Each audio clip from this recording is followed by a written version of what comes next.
By unanimous vote, the O5 Council has voluntarily submitted to targeted amnestic therapy designed to remove their memories of the specific information contained within SCP-5297. All known photocopies of SCP-5297 have been destroyed.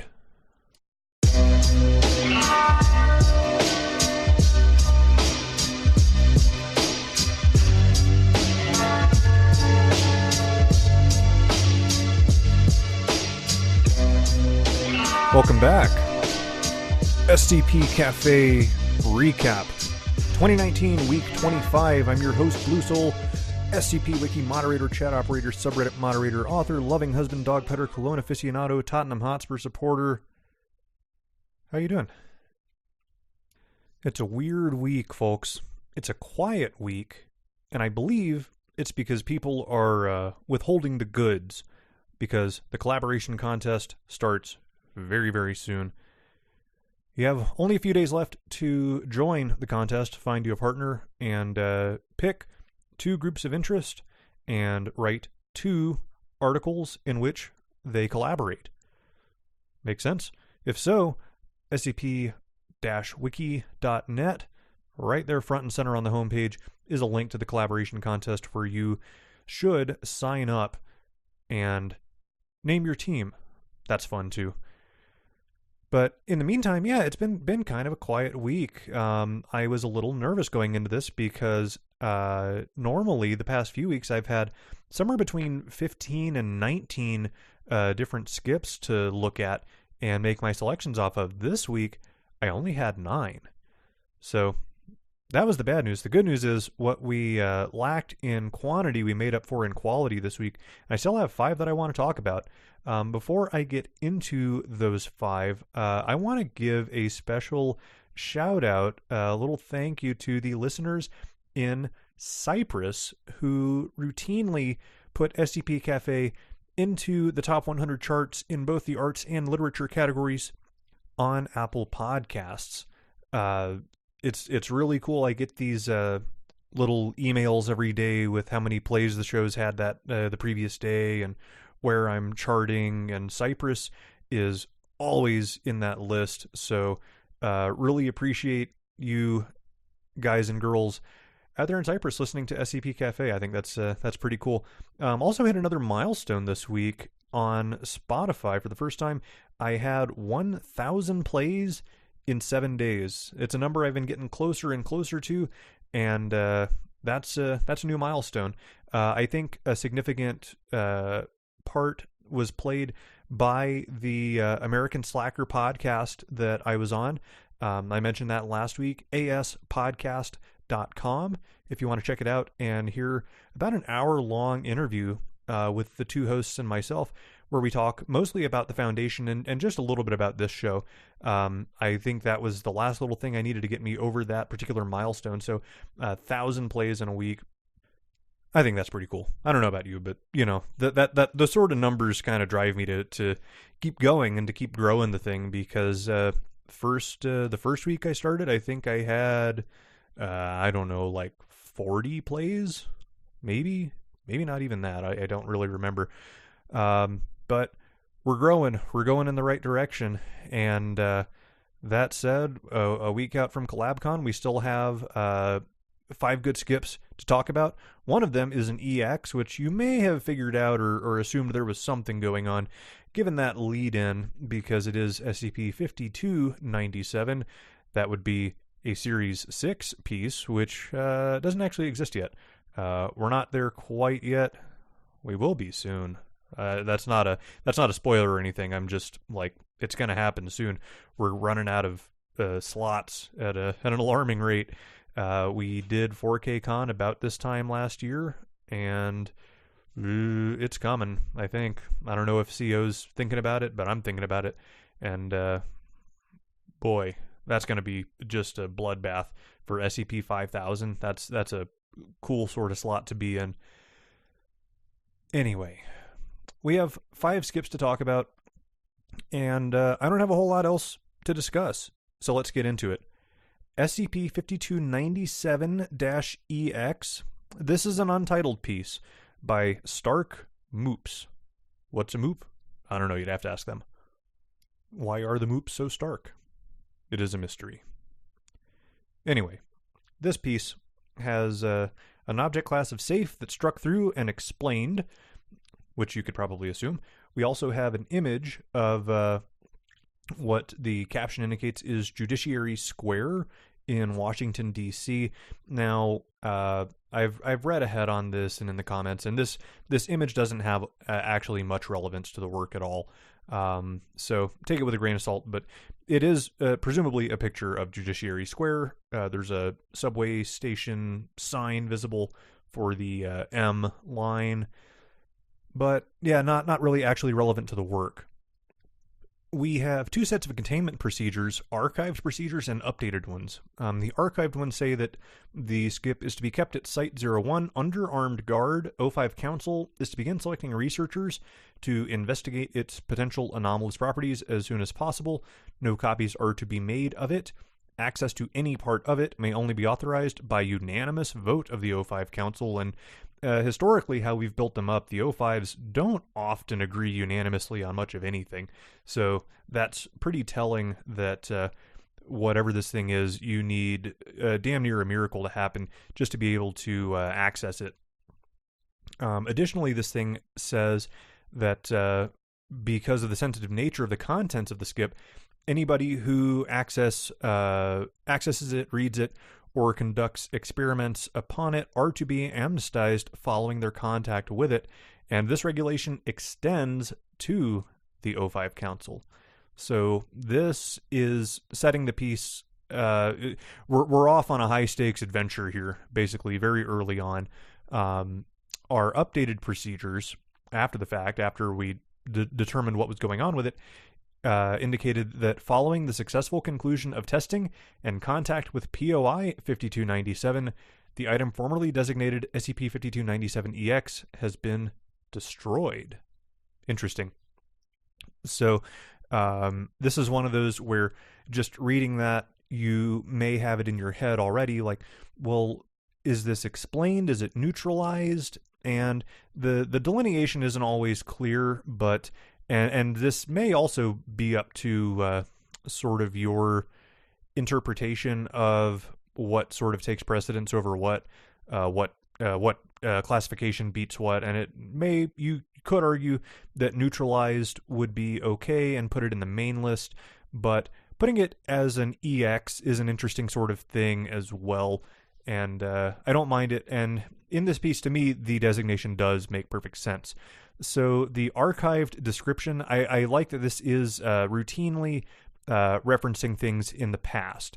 So we don't have any confusion on tense. Everything's in the past tense, and everything indicates that this thing is gone.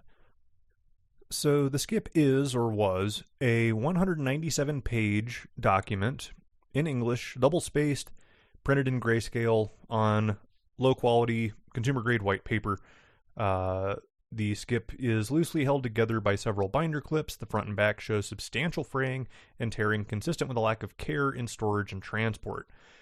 Several pages of it contain illegible shorthand in the margins, and several others contain non-anomalous notation, which appears to record a seminar on housing policy in Northern Virginia. So the document itself sounds fairly boring, something you might find in just about any office or government agency out there. So the first page of it contains a single line of text, and it reads 14TU1818 Administrative Report Fiscal Year 2019 Rough Draft Edit for Brevity due by Thursday. Well, it's 197 pages, so I'm not sure how well the edit for brevity worked out.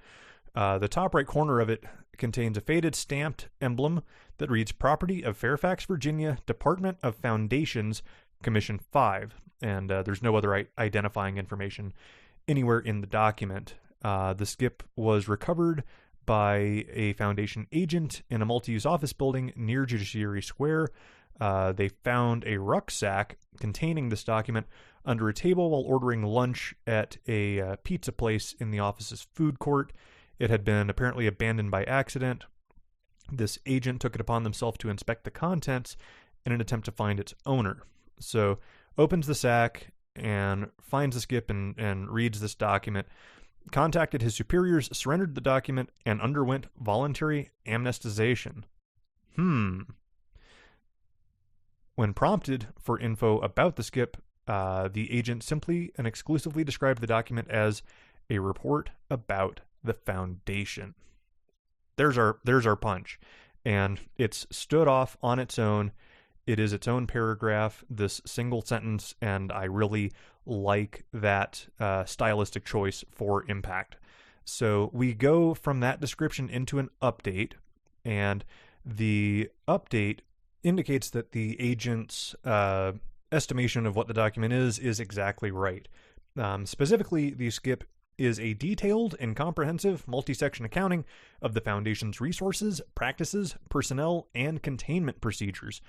Among other things, it contains budget and asset reports on every Foundation site, budget and asset reports for the Foundation as a whole, sections on MTF composition and deployment, personal and professional info on every undercover agent the Foundation currently employs, and multi-page reports on over 24 skips, including several whose documentation is classified at level 4 or 5.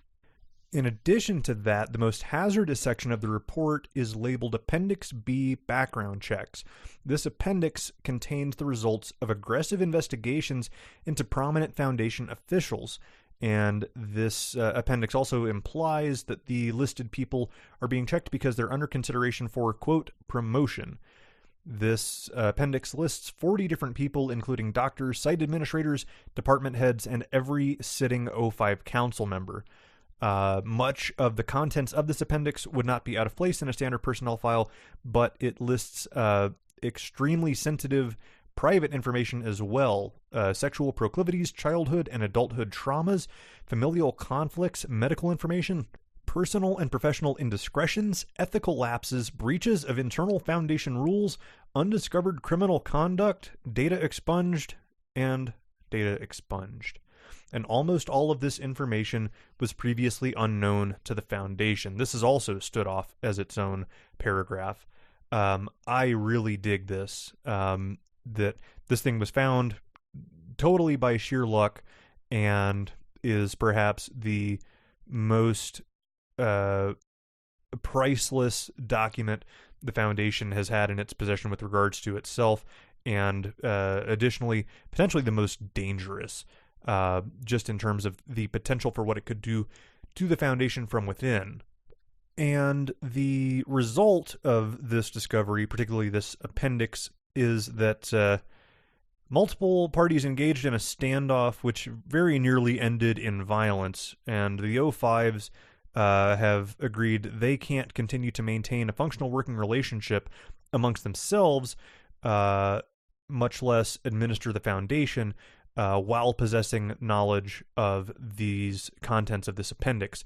So, by unanimous vote, the O5s have voluntarily submitted to amnestic therapy designed to remove their memories of everything about this skip, and all known photocopies of it have been destroyed. So, that was their solution to this, is that they can't go on knowing it, so they're better off not knowing it, and they amnestize themselves. I like that as a mechanic for within the Foundation in a context like this. It's a very pragmatic, practical solution for a very sticky problem. So that is one of the updates. Now, there's another update, and I am going to nitpick here on the date format. I feel like I'm doing that a lot, but this is not an acceptable date format. This 2019-3-3. Yeah, in this case, it doesn't matter. It's obviously March 3rd, and the next one's obviously March 14th, but this is a weird sort of format that I have not seen before. This 2019-3-3. I've seen it with slashes, and then I've seen it with leading zeros, but I haven't seen this particular variation on that. Anyway, moving on. Don't do this. 3-3. Both teams of researchers assigned to the object have verified that despite its very sensitive contents, the document itself is not remotely anomalous. It's inert, it's unchanging, It has no memetic, infohazardous, or cognitohazardous properties, and so we have reclassified it to 5297-EX. Proposal to redesignate the unknown person responsible for the creation of it as SCP-5297 is pending review. So they are presumably POI 5297 up to this point, and our next update lays that out, that we are able to get security footage, driver's license photos, and cross-reference this, that, and the other, and we find the owner. They're a 22-year-old college student studying pre-law from Pennsylvania named Michael Bell. The O5 Council designates them POI 5297 and dispatched MTF units to his last known place of residence. They get there and find that he has been living there, but he himself is not present. They conduct a preliminary sweep of the residence, and Foundation personnel at Site 1 conduct background checks on him. Neither is particularly helpful. We don't find anything. No criminal record, no apparent connection to the anomalous, and all that we find on his laptop are several pirated textbooks. So nothing of any value beyond that. An hour after the MTFs gained access to the apartment, he enters the building. They go to apprehend him. After a brief conversation, he sends a text message to an unknown person and left the building. Interesting. Several minutes later, 053 received a call on her personal phone from an unknown female who told 053 she wanted to, quote, make sure we're all on the same page. The call was made from a publicly listed number owned by the municipal government of Fairfax, Virginia. 053 brought the rest of the council onto the call. They and the unknown female spoke for about 20 minutes. Following the call, the 05 Council voted unanimously to discontinue investigation into SCP-5297-EX. End article. I love this piece for its use of these little one-liners that just have so much impact on the work. For a first-timer piece, this really does an outstanding job with pacing. It flows very naturally. It makes a mundane document a very compelling vehicle to drive this story, and we're left with a lot of questions in a good way. I really, really do dig this piece.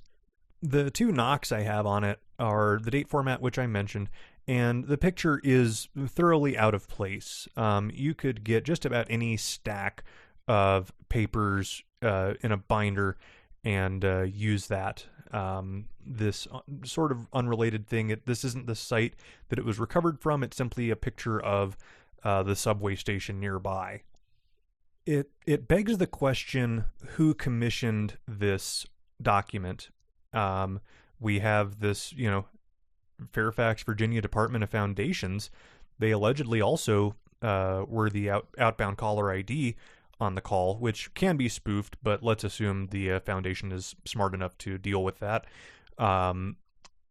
But the only person that this document would really make sense for, especially if it is for promotions and the O5s are included in the list, would be the administrator, which is a character that, isn't seen a lot these days, honestly.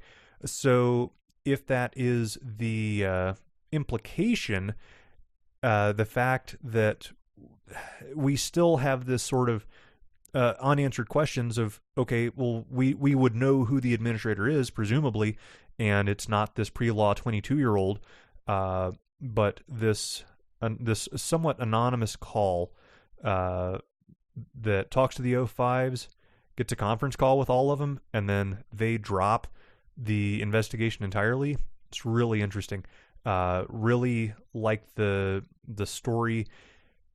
For an EX, this is a really cool way to go about it. Basically, we thought, it was an EX because it never was really presumed to be anomalous in the first place. Just the circumstances, the particulars about the thing itself seemed like they must be, but they're not. And we're left with the same questions that the Foundation is. So this is a great work. Very easy +1. Moving on. SCP-4415, titled Humanoid Containment Chamber number Lambda 045 by Nagiros. Now, this is not the first work of theirs that we've covered on Cafe. Back in week 14, we looked at SCP-4260, the Subdirective, which was a really ambitious, really good piece. This one's a little less ambitious in terms of the scope of the work, but still really engaging as far as building out little pieces of the universe of interactions within the Foundation. This work has an object class of Euclid and no photos to be found anywhere in the piece. A fairly short set of procedures. The skip is self-contained within Site-17's Humanoid Containment Wing. All explorations of the skip must be performed by anomalous persons contained within its vicinity.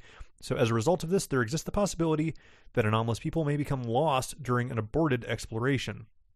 Thus, each humanoid sent on one of these exploration missions is administered a Class S slow burn amnestic. I haven't seen that one before, and I like that we have slow burn in quotes. That tells you all you need to know about what they're trying to do here. And that amnestic is to be activated after each successful mission. So the skip is described as a set of extra-dimensional locations accessible through the door of the former Humanoid Containment Unit number Lambda 045 at Site-17. Due to how the skip looks and behaves, we theorize that it is a waypoint for multiple extraspatial and extratemporal locations. Interestingly, in this piece, the skip is only accessible to anomalous humanoids. Those that attempt to enter it that are not anomalous persons have been unilaterally unsuccessful. And that's actually a good phrase to put out there when you, the author, know that something will never happen. Science doesn't really like the will never, that future tense. Instead of saying non-anomalous persons cannot enter, they have been unilaterally unsuccessful. I like that phrase quite a lot. So the purpose of missions into this extra-dimensional location has been to discover the nature, origin, and intent of its hypothetical creator. We do a little cross-testing here with another Series 5 skip. This is SCP-4051, a male humanoid who's been used on several occasions to explore anomalous places. We've done several successful missions with this person, and explorations have determined that each extra-dimensional location is generally inhabited by one anomalous humanoid per location. Interesting. So we have a few brief summaries of the 5 extra-dimensional spaces so far explored. So we have a heavily forested area surrounding a small pond and clearing, and it's inhabited by a female humanoid who's demonstrated anomalous arboreal manipulation. She can fuck with trees, and possesses numerous lacerations to the hands, torso, and scalp, and it demonstrates an extreme aversion to human contact. There's a world composed of semi-physical objects resembling free-floating digital polygons inhabited by a young male possessing potent ontokinetic capabilities, seemingly of inconsistent physical form, with parts of his body involuntarily manifesting at random intervals. So manifesting and demanifesting randomly, or so it would appear. There is a modest 2-story domicile overlooking an ocean cliff, inhabited by an elderly humanoid male with many thaumaturgic and occult symbols inscribed into its body, with possessing significant physical trauma from an unknown source. There is a location in a state of spatial flux, generally described as possessing a purple hue.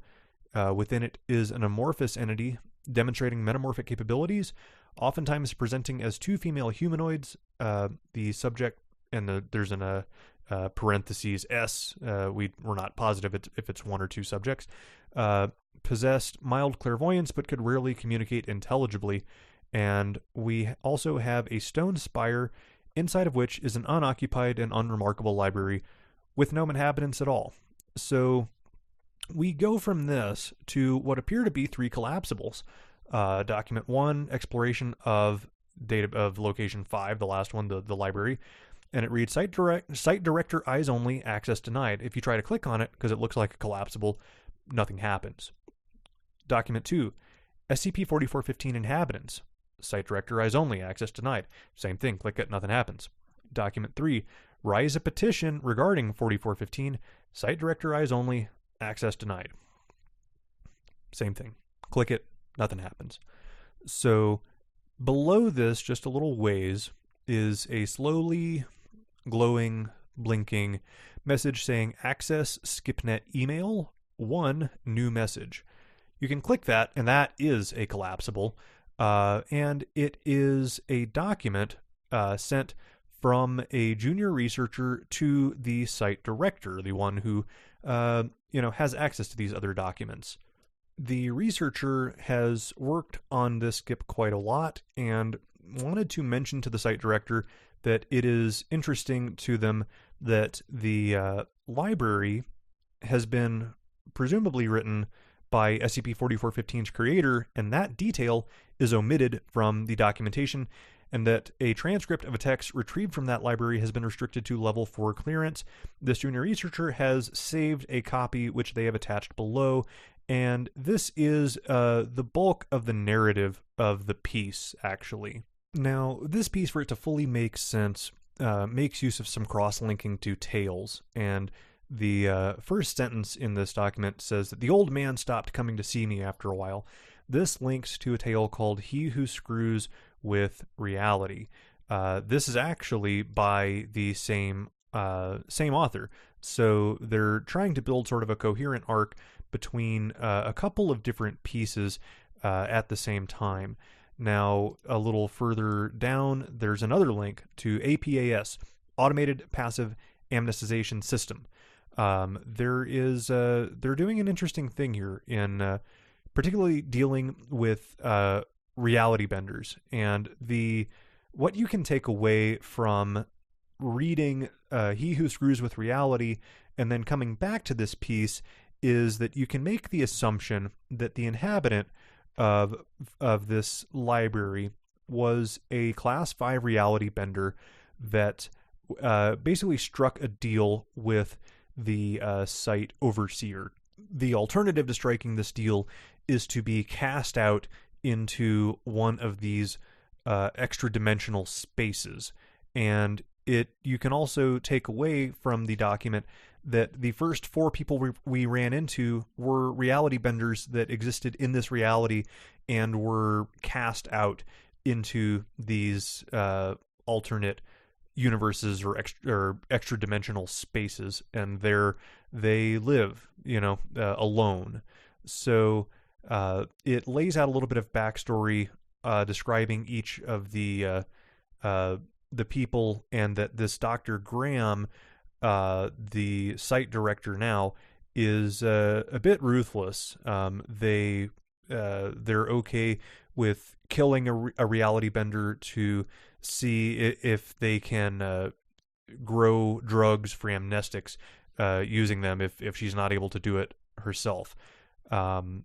This letter lays out that Graham is, a really brutal sort of person, particularly in comparison with the previous overseer, and really has no time, patience, sympathy, or empathy for reality benders.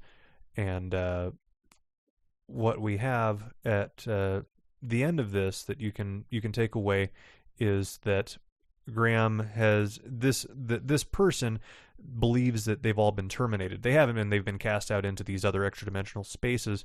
And this note ends with going back to the junior researcher saying, the content of this transcript are rather incriminating.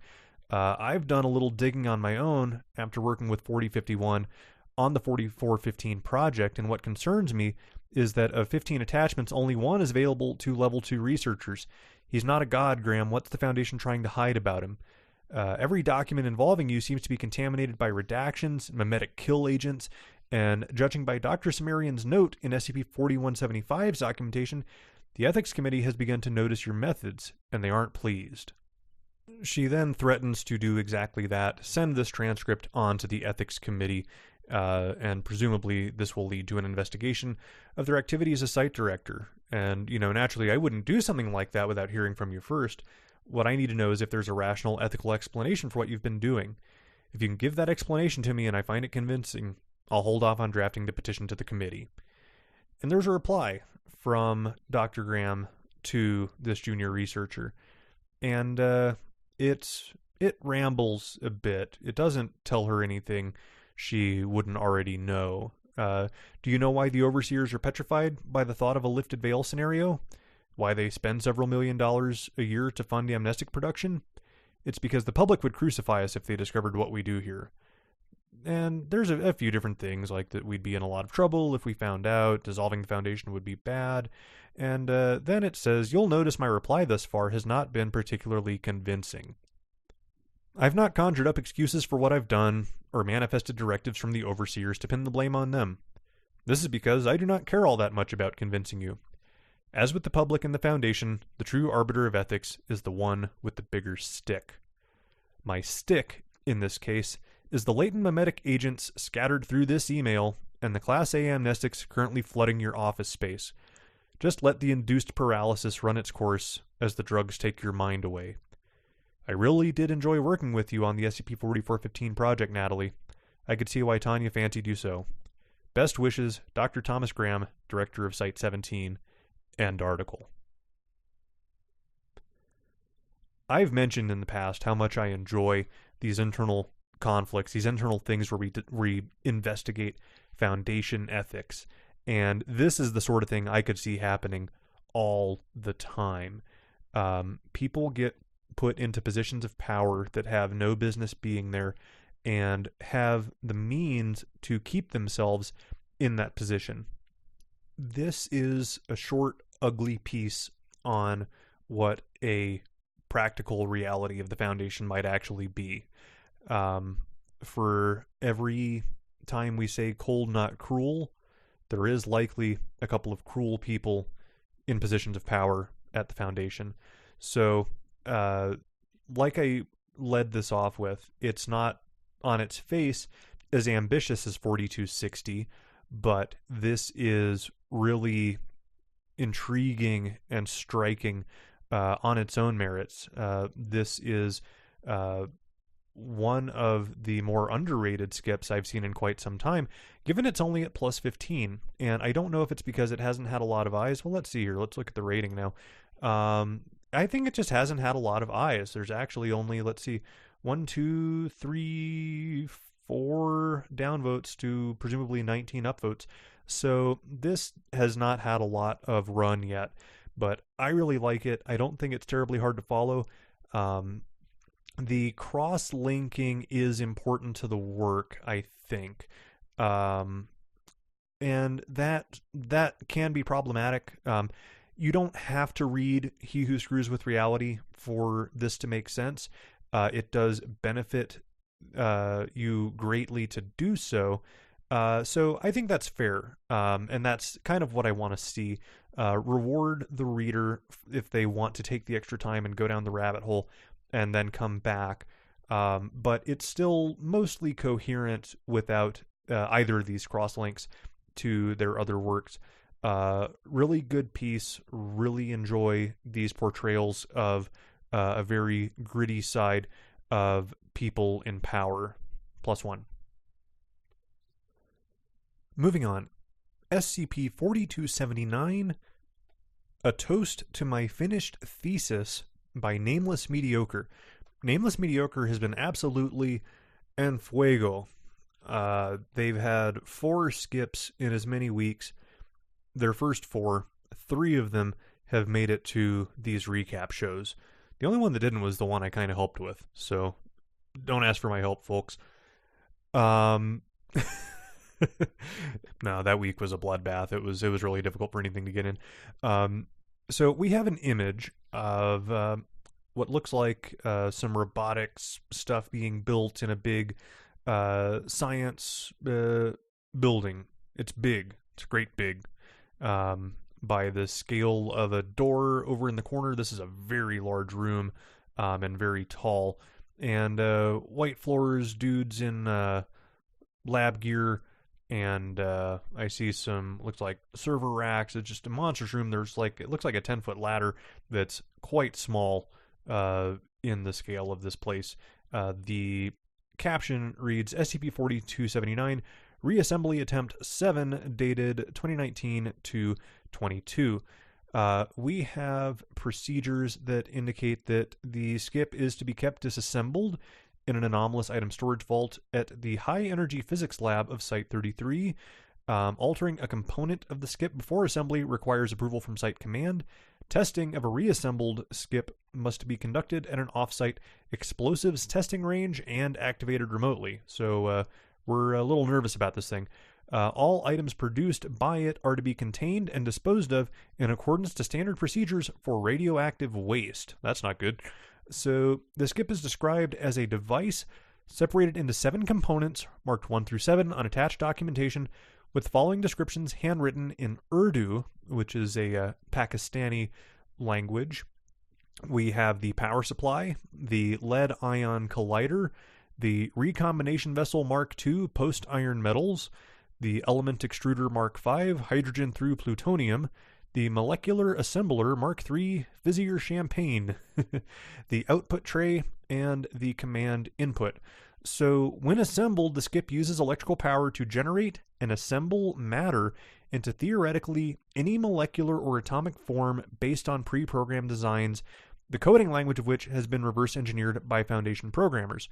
Items created by the skip, however, invariably produce high amounts of gamma, alpha, and neutron radiation, making them lethal to nearby organic life and posing a lasting ecological threat to the nearby environment.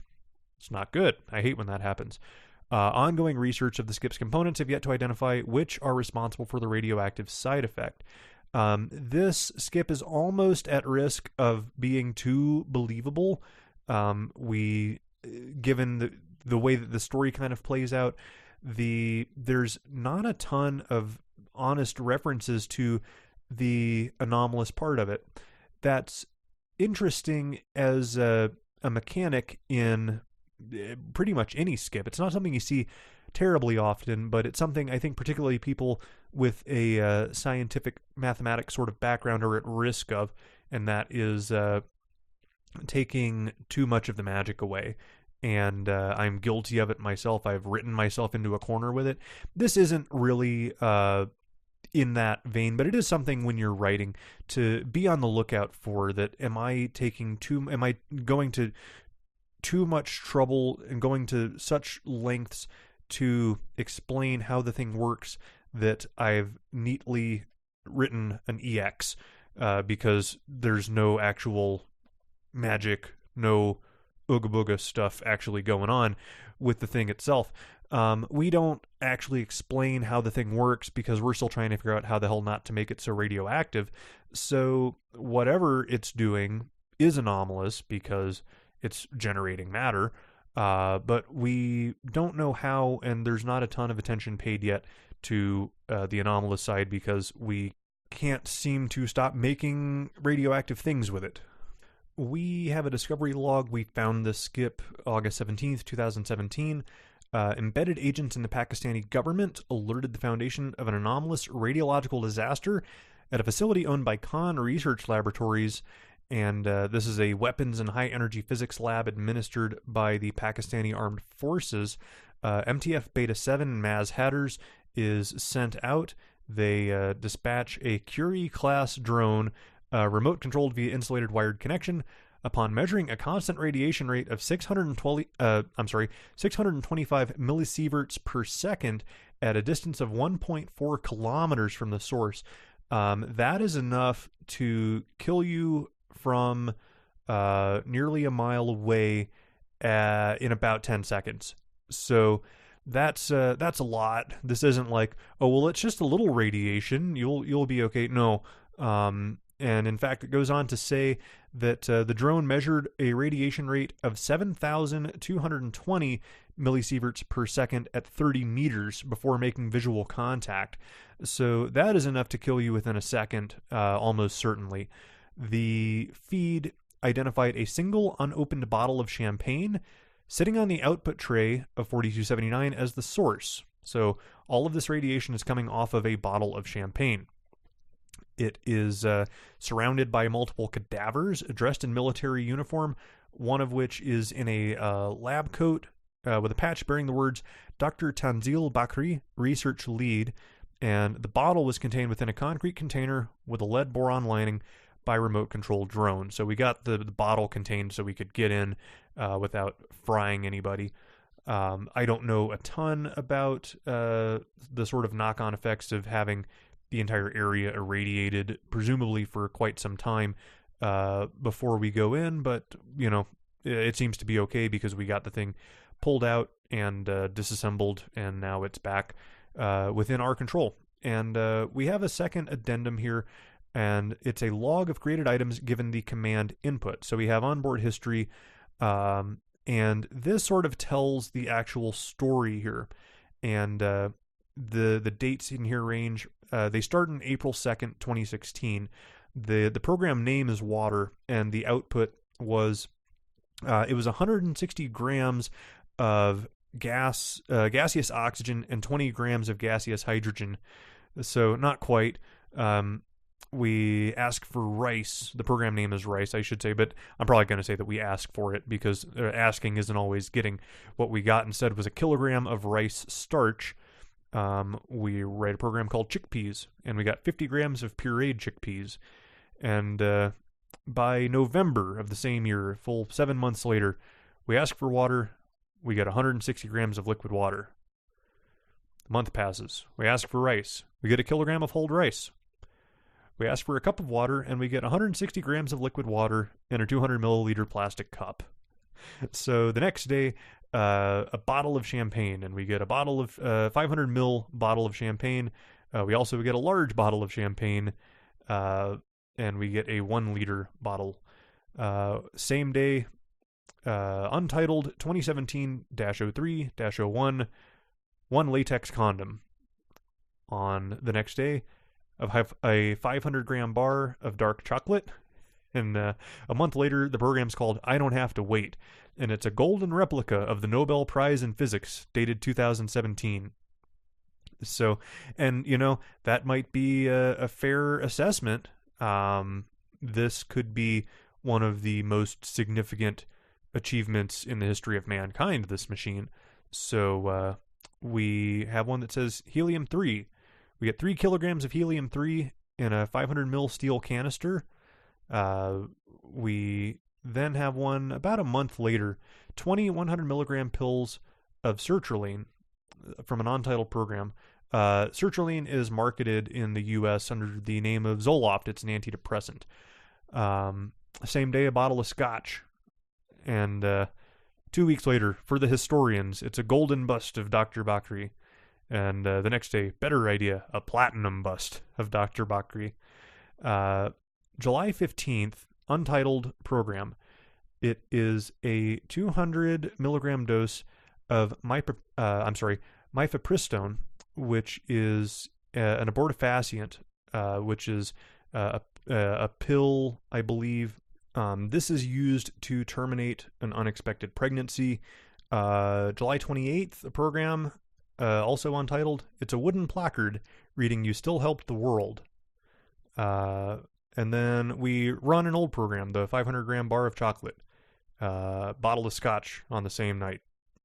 I say night, I'm inferring that this doesn't say, but it goes on about a week later.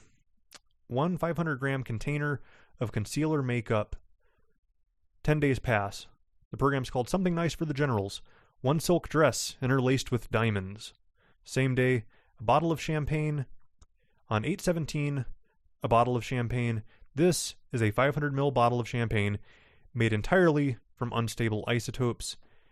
We go to a third addendum, a recovered note. Discovered inside the command input component during initial disassembly at Site 33. To Dr. Bakri, I hope the champagne was fizzy enough this time. Enjoy it. Aisha Osmani, former PhD candidate. End article.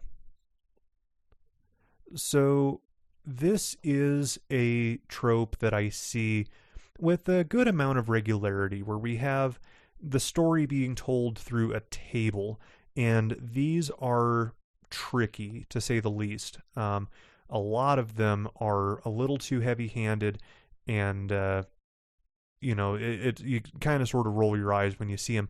This one is really interesting to me because I can tell the exact story through the progression of things.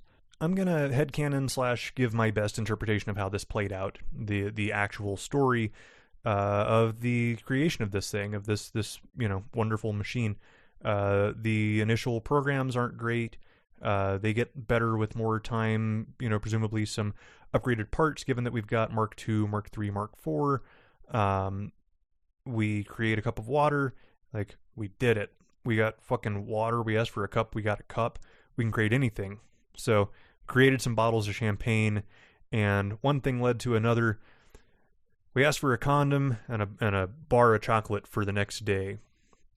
So, we presumably our two researchers here have sex in celebration. They create a replica of the Nobel Prize. The helium-3 is an interesting one. It's my assumption here. Helium-3 is incredibly expensive. These days, it is nearly $2,000 per liter, and they created 3 kilograms of it compressed in a steel canister. So that could be how they were, just making a shitload of money with this machine. We then have about a month passes, and somebody is asking for antidepressants. Maybe their mood's a little affected. Bottle of scotch. Dr. Bakri comes in, makes a golden bust, then a platinum bust of himself, and then there's about enough time to tell what's going on.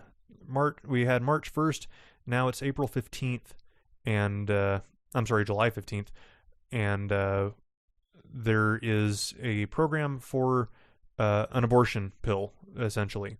So either the condom didn't work, or we had this bottle of whiskey, the antidepressants, in mid-May, and that's about enough time to tell what's going on. And we go from there to this placard reading, "You still helped the world." Like, this, maybe things didn't work out quite like they expected. Another bar of chocolate, and a thing of a little more whiskey. And then we have this really pivotal item here. 500-gram container of concealer makeup. The implication here is that this is my interpretation, but I'm fairly sure it's correct, is that the head researcher, the Dr. Bakri, got drunk and hit this woman, this Osmani, and so she doesn't have to go anywhere. She can go and create concealer from this machine. So the silk dress interlaced with diamonds, something nice for the generals. I don't think that was her doing. I think that was his doing. Ditto the bottle of champagne. So 2 days later, we get this bottle of champagne made from isotopes, and we also have this molecular assembler Mark III fizzier champagne. So I believe that Miss Osmani upgraded that molecular assembler herself to intentionally sabotage and kill Dr. Bakri and all involved. So the tragedy here is that this could very well be the single most important invention in the history of mankind. And just due to this tragedy of events, they are, simply in it for revenge. And this molecular assembler Mark II, does it still exist? Is it hidden somewhere? Could we find it? It's not addressed in the article. It is something you can take away on your own, and it's really intriguing. I really like the piece. This is one of the best executed versions I've seen of these telling a story through a table sort of skips. Really, really well done. Take notes if you're looking to do something along these lines, this is a great way to go about it. Very easy, +1. Moving on, SCP-4211 Memoirmento by Ayers. This has an object class of safe and a small image of a what looks like a handwritten old journal or a manuscript, and it's the caption says that it is SCP-4211, and the image has been rendered memetically sterile. Interesting. So the procedures indicate that it's contained in a standard safe class locker. Class W monestics are suggested while working with 4211 to mitigate the mild memetic hazards it possesses. Personnel documenting the skip are to be rotated on a monthly basis to prevent irreversible changes to cognitive function. So it is described as specific diary entries with cognitohazardous properties. These written works contain cognitohazards to prevent the reading of the item's true content unless certain conditions are met. And if they're not, a pre-recorded entry by the same author will instead be seen. More specifically, the items encrypt their content via obfuscation, altering the text if the reader does not have access to the cipher key, which is described as a morphogenetic. We have a footnote here because, well, they made that word up. Morphogenetic is defined here as the theory that memory is inherent in nature and memories can be shared among populations without direct contact. And we have a citation for stuff within a Foundation medical journal. So morphogenetic resonance to an image and question prompt, presumably set by the author. And in this way, only individuals with strong empathetic responses or similar brain function to the author may read the unaltered content of 4211. So attempts to transcribe, discuss, or copy that content results in the same outcome. Individuals that are sufficiently mentally aligned to the author will be able to understand it. Those that do not will experience the false versions, and exposure to this content, whether you understand it or not, may result in temporary symptoms of confusion, amnesia, headaches and migraines, heightened levels of visual snow, false memories, sleep paralysis, hallucinations, and prosopagnosia, which is the inability to recognize faces of familiar people.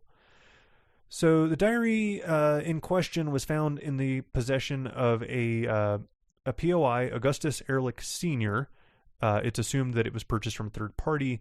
Due to the self-concealing nature of the anomaly, research into the contents of this book have been limited. Handwriting analysis shows that the entries have had multiple authors.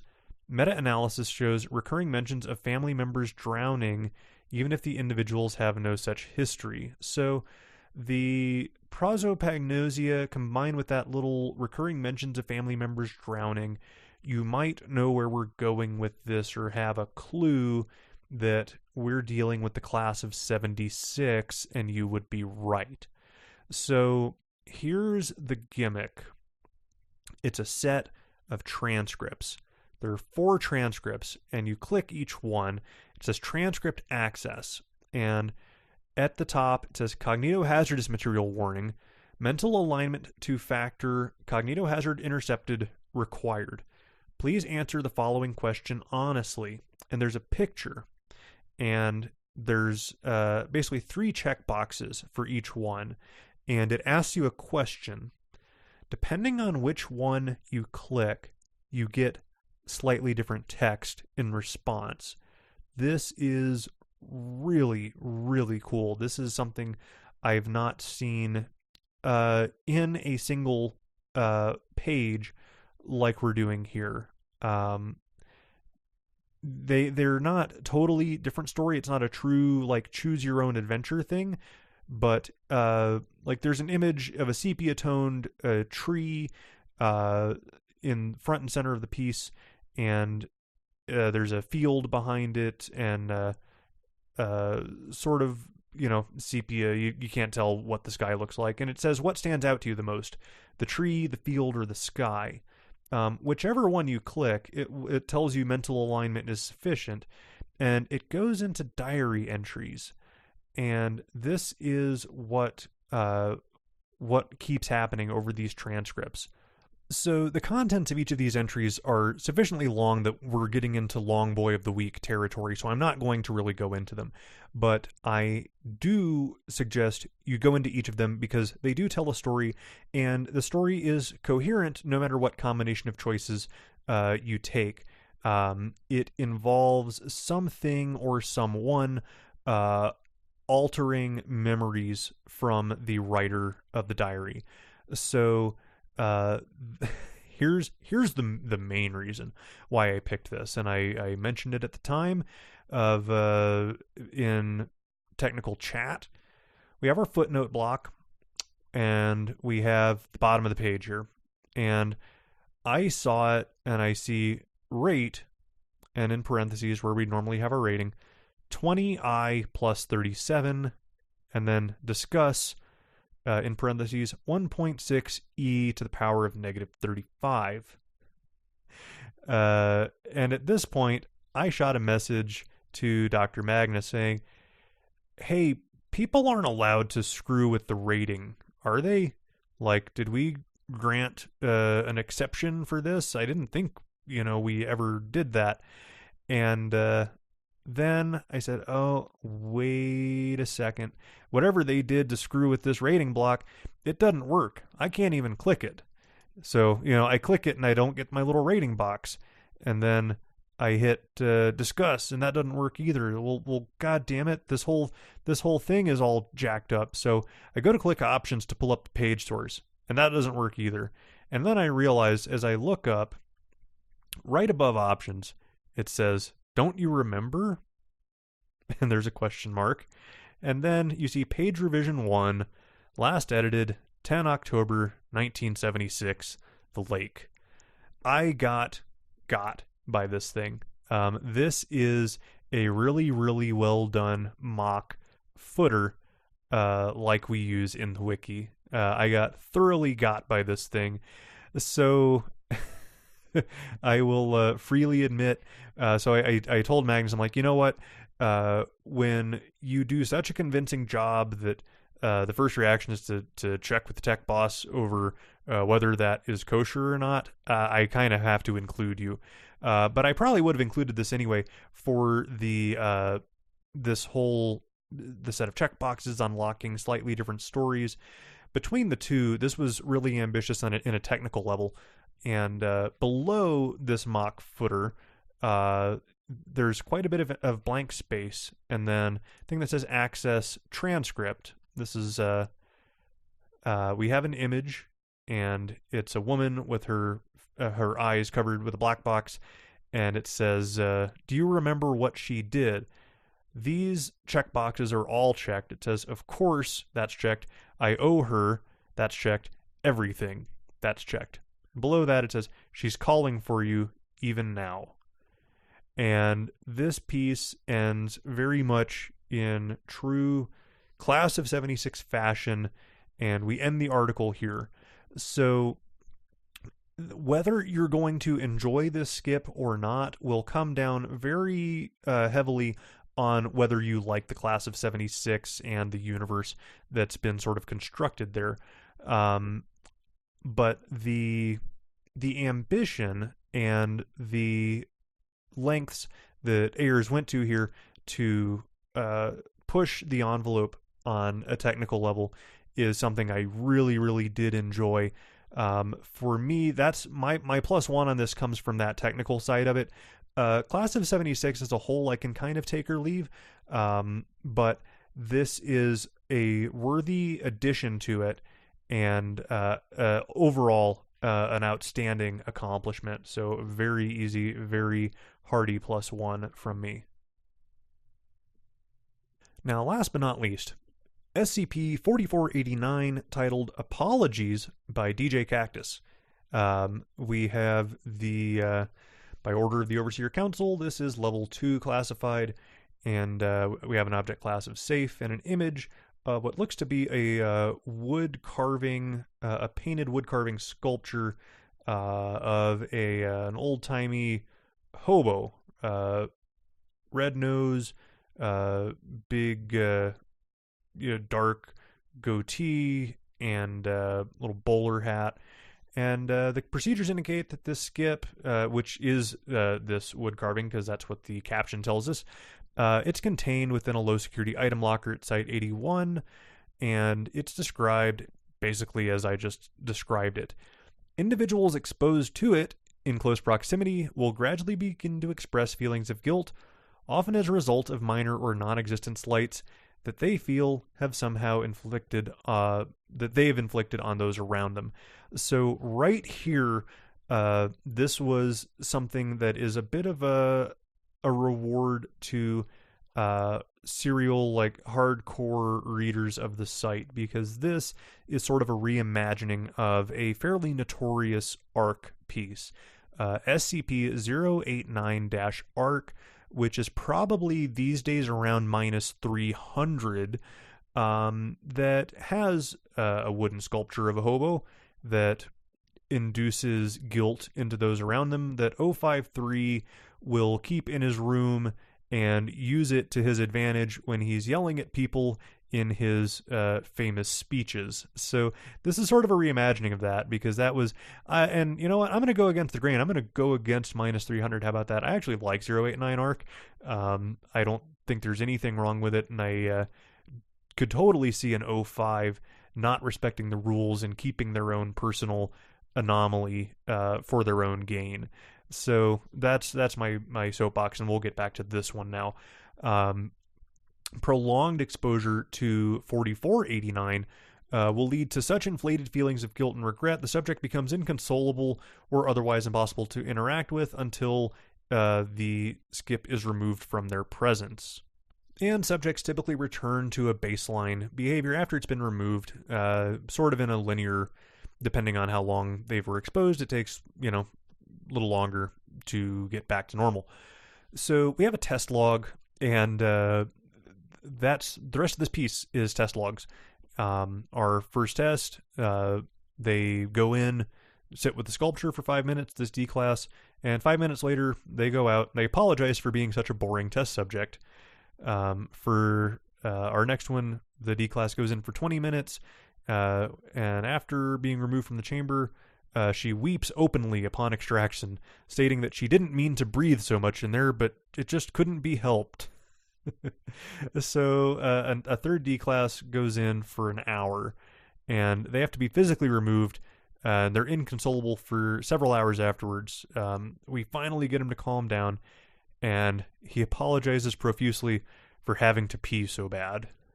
So our final test log here involves 2 D class put in the chamber together with this statue for 5 minutes. So they're talking like, what now? We just sit here? I said, yep, you just sit there. Got it. And 8 seconds later, the one D class says to the other, hey buddy, yeah guy, look, I just want to apologize for getting all up in your space right now. I shouldn't be doing that. They're currently about 10 feet apart from each other. So the other one says, oh God, you don't need to apologize to me, man. I'm sorry for making you feel like you were in my space. You're not in my space. If anything, I'm in your space. First guy goes, no man, I'm so sorry. I didn't mean to imply that you didn't know what your space was, or whether I was in it, honestly. I hope you can forgive me, please. And the other guy starts crying. I can't believe I've done this to you. I can't believe I've put you in a position where you felt like you needed to apologize to me for an implication that I misread. I'm so sorry, pal. I didn't mean to hurt you this way. I'll get out of your space now. And he gets up and goes over to the corner of the cell, and the other D-class bursts into tears and collapses to the ground.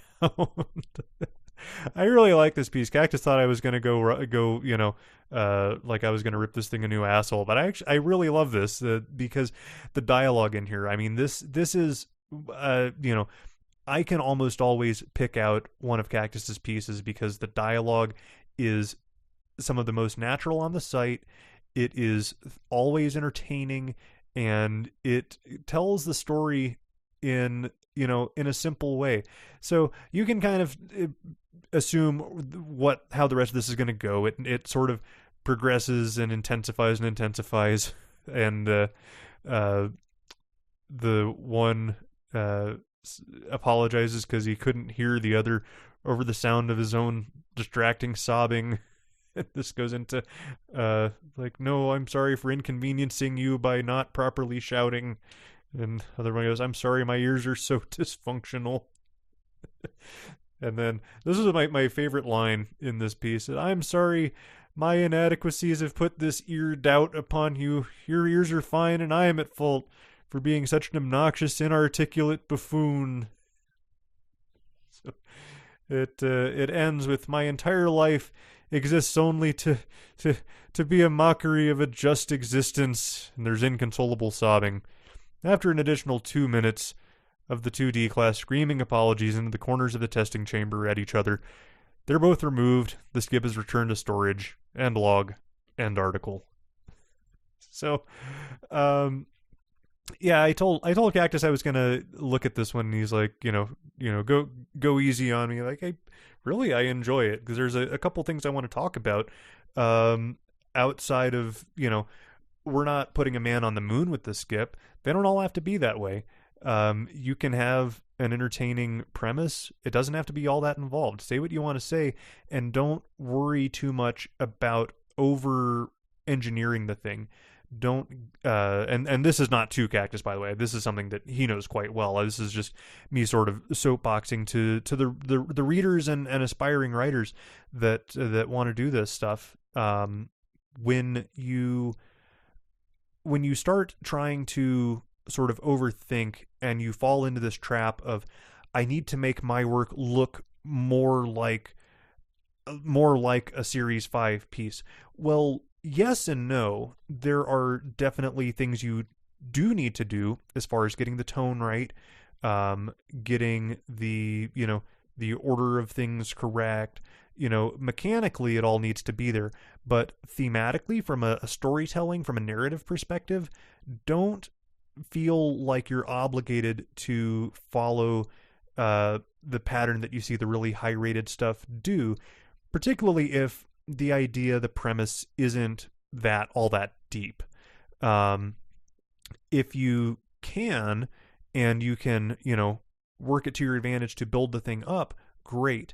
But otherwise, you run the risk of making a meandering sort of piece. And a meandering piece is one that people will sort of just give up on, a certain way into the work. They're like, you know what?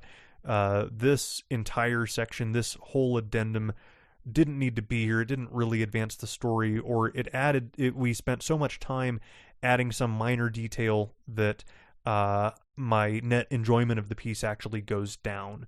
So this one, doesn't overstay its welcome. It introduces a very simple to understand premise. The sculpture makes people around it feel bad. It exhibits it through the test logs, and it ends.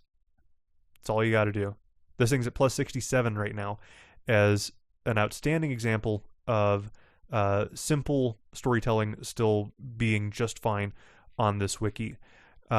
You might ask whether this should be a joke article, and I think that's always really up to the author. Now, is it funny enough on its own? Well, the dialogue is humorous. You could certainly try it. There is no hard and fast rule here. Joke skips are easier in some ways, because I think you can get away with just a little bit more in terms of things not necessarily making complete sense, but it's really outweighed by the fact that you have to do everything a main lister needs to do and also be funny. And it needs to be funny to more people than it is unfunny to. That's also difficult. So you take all of that together, and it's still, it's up to the author's discretion. I'm fine with this as a main lister, and I was thoroughly entertained by it. This was a good skip. It's not the most ambitious thing I've talked about this week. Doesn't have to be, and take that for what it's worth. Don't feel like your skip's always gotta be the one to end the world or save it. Sometimes it can just be a hobo statue that makes people feel bad. +1.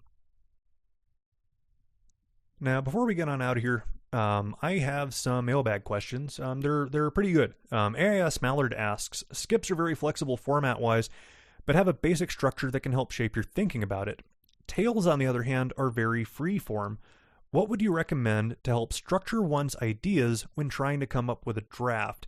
It's a really good question, and this I'm going to answer this sort of under the assumption that you have some sort of thing you want to begin from, and if you don't have the thing you want to begin from, that is exactly what I've covered in the first episode of Making a Monster, of different ways you can try to come up with that thing that you want to build from.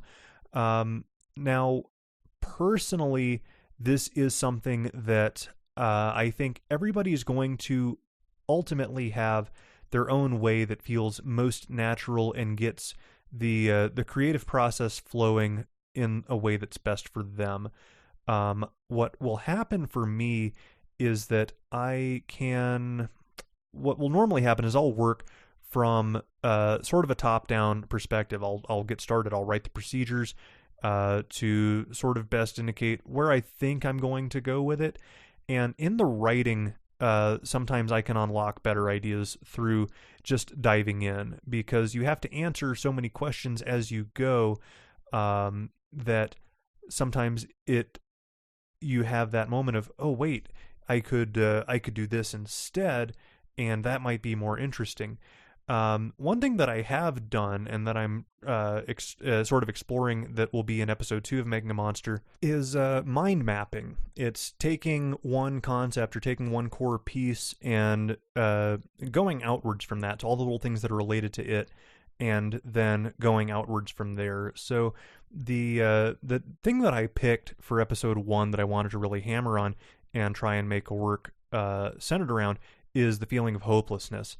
And in mind mapping that, I arrived to some second-hand and then third-hand connections that, for example, like hopelessness might mean that your best efforts weren't enough, and that is the concept of inevitability. Hopelessness can be evoked by bad actors through betrayal or through theft, which gives you the sense of loss. And going from hopelessness to loss directly doesn't make sense, but you can get to it by thinking outwards of what sort of things can bring that feeling on. You can be an innocent bystander. You can be unable to influence a situation. There is the concept of nihilism as it relates to hopelessness, and that ultimately ties to depression.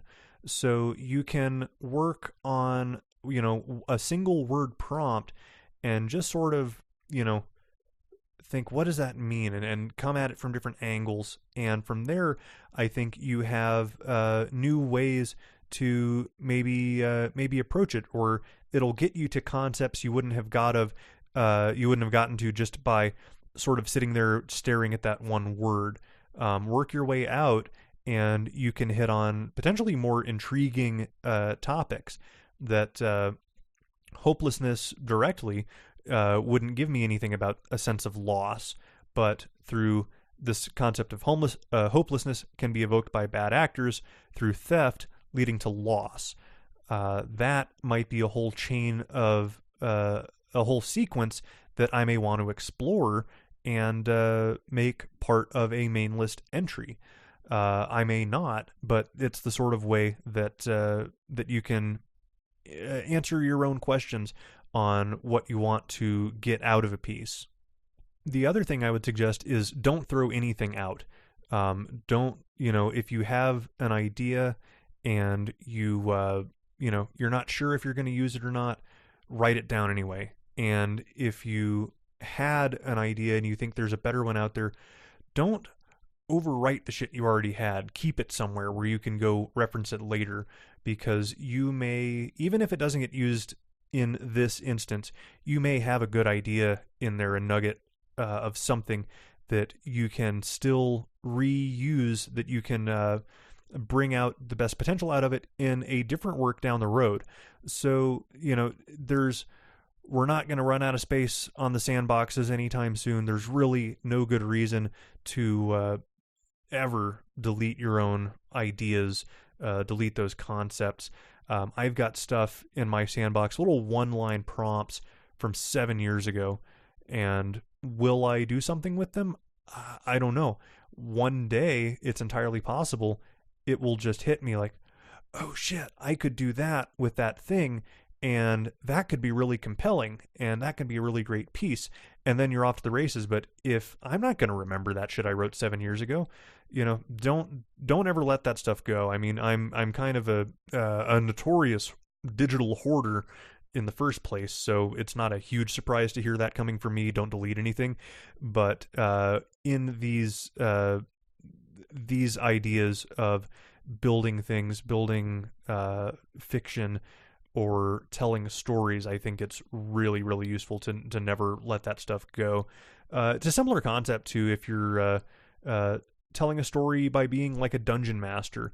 You've got this whole set piece laid out that you want to use, and the party doesn't want to go that way. They spend a lot more time really interested in this stupid NPC that you were only supposed to have like a 30-second conversation with. So what do you do with this whole great set piece? Well, you stick it in your back pocket, and then you use it later when you can change names around and make the thing work just as well. And the party has absolutely no idea, and you look fucking amazing for coming up with such a detailed thing off the top of your head. So there's a lot to be said for keeping track and keeping tabs on your thoughts at all times. Don't assume you'll remember them down the road, no matter how compelling they are, because you almost never will. So the best way to structure your ideas, paper. Christian Wright asks, in the past, you've mentioned how Series 1 articles have a certain feel to them. What is it you would say broadly characterizes each of the series so far in terms of tone, content, and style, if it's even possible to do so given the variety of the wiki? And I don't think I have those sort of characteristics for Series 1, 2, 3, 4, and 5. Series 1 has a few hallmark qualities that it possesses that makes it very easy to identify, and it tends to be a much more about the anomaly and less about the narrative or people behind it, almost universally. We will occasionally expand that through test logs. Sometimes they're quite detailed and will frequently evoke cross-testing with famous works. We don't really encourage that anymore because it is, at this point, it looks like you're just sort of taking, well, the old ones did that and they're really highly upvoted. Well, they're really highly upvoted now because they're 10 years old and a lot of people have had a chance to vote on them. It's not necessarily that it's the right thing to do. We were making shit up as we went, 10 years ago, and somebody did it, and it worked well, and it worked well for a while, and then it kind of got beat into the ground. And that's what happens more than anything when people ask, why can't I do this anymore? It's because we're sick of it. Unfortunately, if you'd had the opportunity to be here and write that idea in 2009, 2008, may have been able to get away with it, but so much of the stuff we've just seen over and over again, and at this point you just can't without getting buried. Series 2, I think, is the first time where the majority of the works make an effort to actually tell a story. Series 1, a lot of them just sort of are kind of cataloged items, and they're, that is part of the appeal. They're easy to understand. They have mechanics that you can sort of naturally grasp and say, oh, okay, well, shit, I'm glad that's contained. I don't want to ever have to deal with that. And there are, of course, exceptions to anything along, what I'm talking about right now. You can look at SCP-610, The Flesh That Hates, as a really good example of Series 1 work that was ahead of its time. And over time, I think it's been sort of a gradual, we have to tell more of a story and do a better and better job of holding the reader's attention and getting them to feel something, and as you have been around longer and you get more and more sort of desensitized to the whole thing, that gets difficult. It is something that at this point, the bar is set so high, and it is to, anybody's credit to have a positively rated piece at this point, because so much simply won't fly anymore. And is it unfair? Yeah, it kind of is, but it's also the way it is, and it's not going to change. So I don't think I have anything I would say really defines Series 4 and Series 5. Perhaps more of a willingness to use things that change the look of a piece visually, a greater likelihood to manipulate those sorts of things. And it is sort of a natural extension of, what haven't we done? What haven't we tried to get people's attention? And you're seeing so much effort put into things in Series 5, new themes, whole things written in, various coding languages. It's really really fascinating to watch this evolution. I got here in early Series 2, and just changing the font face to cursive. It's like, ooh, look at that. Look at it all being cursive. And nowadays it's, God, it's just, there's so much fascinating, wonderful, beautiful stuff being created. I'm really, really happy to be around for it. And that's about all we got. That's week 25 over and done with. I'll see you guys about this time next week for the week 26 show. Should have some news on CollabCon. We should have, I believe, the first few entries starting to trickle out by then. Actually, probably about half of them. So it may be a funky week. I may actually have to make a decision, depending on how much stuff is out there, whether to treat it sort of like JamCon, where I'm not going to actually review the stuff in CollabCon, or just do the best I can with it. Because if we end up with like 30 skips to look at, I may not. I may just find stuff that's outside of CollabCon and then do a CollabCon recap when it's over. So we'll find out. Your guess is as good as mine. Either way, about this time next Friday. Keep reading, keep writing, and I'll see you on the other side.